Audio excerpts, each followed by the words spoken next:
whatever you see when you call that out, do what you got to do in order to kind of grow out of that, or stop, or draw a boundary between you and that person. For example, I have a really hot temper. Not a lot of people know this, but it's just something in my family. I've seen it in my grandmother. Saw it in my grandfather, to my grandmother, to my mom, to my aunts, to me, right? But I didn't notice it in myself until I was with Jeezy.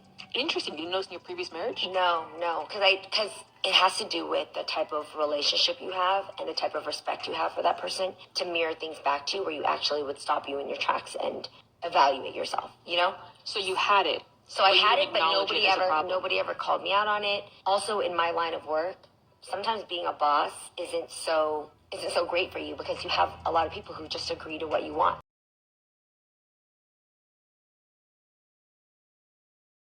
Welcome back, guys, to another episode of Flawless Fatherhood. Hey, look, I didn't make her say that. As we can see, simple common sense can probably lead us to believe why Jeezy initiated a divorce against Jeannie. And listen, their situation is no different from the majority of our situations as everyday normal people, okay? When we meet someone, let's be honest, okay? Let's totally just rip back and be transparent. They're not meeting the true us. They're meeting our what? Our representative, our best representative. If some of us have a whole bunch of representatives, we'd be like, hey, you, come meet him. You, come meet her. Because we're reserved and we usually put forth our best foot first and foremost when we're meeting someone, right? So, and it takes a while for you to kind of break out of your shell and really become who you are around a person. And a lot of times that doesn't just come out in dating. A lot of times that won't just come out in a relationship. Sometimes it won't come out until after a marriage. Now you done said all these vows, you done had a child or two. Now what? Are you going to stay in these miserable situations, or are you going to leave? Now, this isn't a religious platform, because at the end of the day, we have free will, and we have to decide how we're going to move and navigate on this earth. You want to sit around and be miserable? Go ahead. How's the phrase go? YOLO. You only live once. All right? Down here at least, right? So at least we can agree on that. But here's why I'm discussing this Jeezy and Jeannie Mai situation. Because it has many layers to it, right? It has many lessons to it. And to me, it all boils back to the children. Or in this case, their child, their young daughter. All right? Well, a lot of people don't understand. They say, oh, broken homes, broken homes.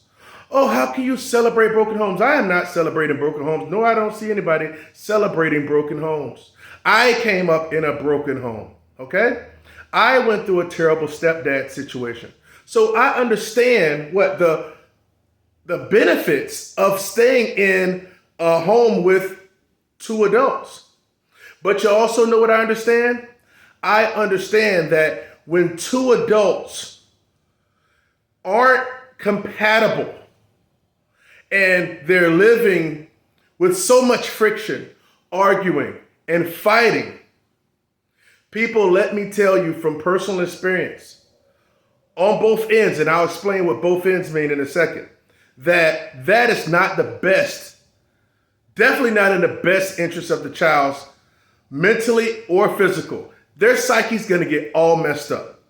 No child wants to see mom and dad distant, arguing, stirring towards another, throwing things, police involved. You're talking about generational curses. What do you think the children are gonna grow up to be like? We have to break the cycle. Now, when I say on both sides, because I experienced it as a child, but I also experienced my two oldest sons from a marriage, and my current that are now 26 and 21 years old, grown, aspiring aspiring adults, got their own careers going. Look, my youngest one live out of state. He's doing just fine. Okay? And both of them are. Both of them love their mom, the whole nine. All right? Because that's what I instilled in them. Make sure they had respect and loved her just as much as they loved me. And just like my 10-year-old, me and my 10-year-old's mom have a week-to-week timeshare. Her week, my week, her week, my week, 7 days, 7 days, 7 days. He has a cell phone. We keep in touch with each other. Okay? It works for him. I'll be honest with you, I thought about it a while back. I was like, damn, just think if you had if you got two parents and both of them are active in your life and they're giving you 100% each time you're living with them. When you think about it, that's the best of both worlds. My 10-year-old son doesn't see me and his mom arguing. I'm going to tell you what he does see. He sees us actually working together. Not one of us not abusing authority because we possess him more than the other. Why you think me and my youngest son's mom that from an unwed situation gets along? Because I positioned myself to have him as equal time as she does. She doesn't get to call the shots. Countless men are out there having to beg and ask for time. When I want time from him, a particular day with him, when she has him, I ask her. 100% of the times, she said yes. When she's asked me, 100% of the time, I said yes. Okay? Get them in sports together the whole night. I don't want nothing for her. She don't want nothing for me. But as long as somebody can hold the child above the other person's head and they're not using that right, they're not handling the child's best interest right, that's when it's a problem. When I'm telling you that I've experienced it with myself on a negative end, but my sons have experienced it. Listen, it takes two to tango. My marriage didn't work just because of me. Okay, we grew apart, and that's what happened. My relationship with my single mother, with my the unwed situation with my 10-year-old son. Hey, listen, we just weren't for each other. Okay. What do? Now, in majority of times with moms, they usually get the child, and they gonna debo situations. But that's why I'm here, to show exactly what I did, how I moved before court, in court, and how I established myself so the court couldn't say, oh, well, the child is used to staying with her. Because our son wasn't used to staying with her. He was used to staying with me as much time as it was her. It's all about being strategic. And that's why I made this platform, to share my basically unconventional wisdom. That's what it is. Because nobody teaches us men these things. And I just had to look and analyze because I have a passion for it. And I hate to see men go through it. I have family members that's went through it. I have friends that's went through it. But you know who's not going to go through it? My sons. And you know who's not going to go through it if I can help it? Your sons. Hell, as a matter of fact, your sons and daughters. Because, to be honest with you, some women get caught up in the system too. The state really don't care who they get it from, but they prefer to get the butter out the duck from the man. All right? We learn a valuable, listen, if things aren't right, like Jeezy and Jeannie, Jeezy left. Jeezy left. I got so many friends now. They're in freaking sexless marriages. They get disrespected. I'm just like, how the hell can you do it? You saw me get a divorce. You see my situation, the fruits of me being able to live peacefully. I'm not going to live in a home that's not a home, Live in a house that's not a home. No way. Because what kind of example are we showing our children?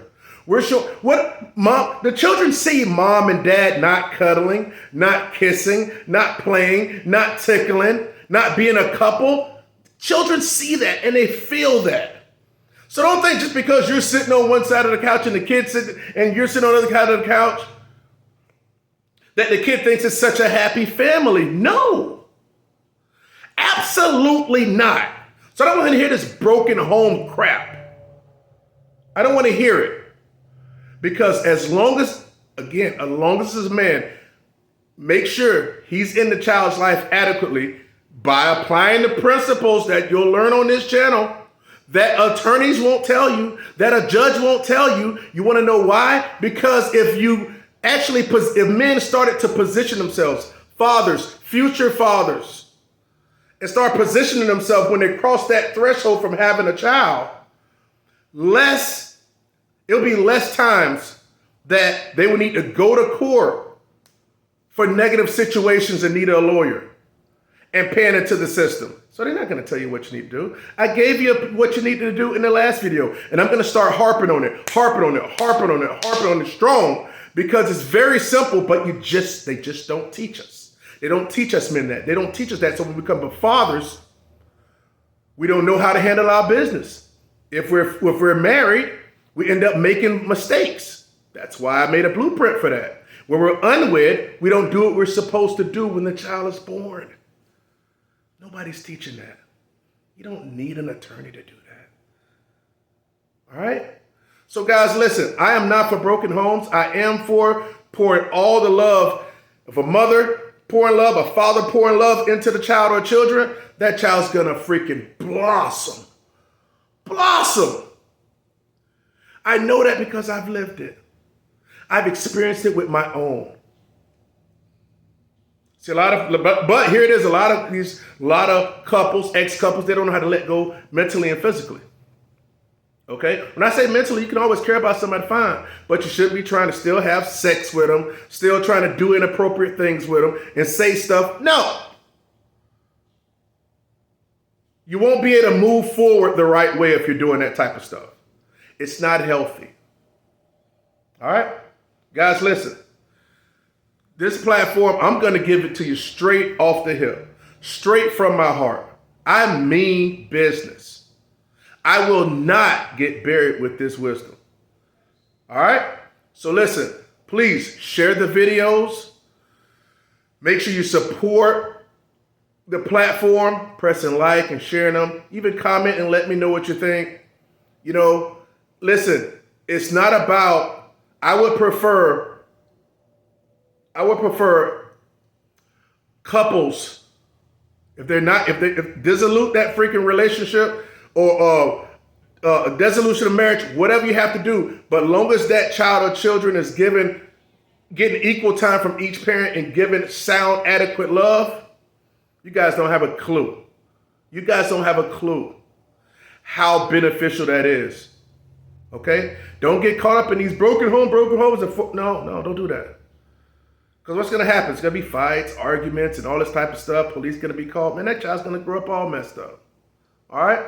I hope that makes sense to you. All right? More to come. More to come. Support the platform. I appreciate each and every one of you. Remember, guys, I don't personally know you. I don't know you. But what I do know is I don't want you to be a statistic. And if you are a statistic, I don't want you to remain one. Let's be proactive. Let's reposition. Let's change the narrative together. I can't do it without you. Flawless Fatherhood, and I'll see you on the next video. Peace.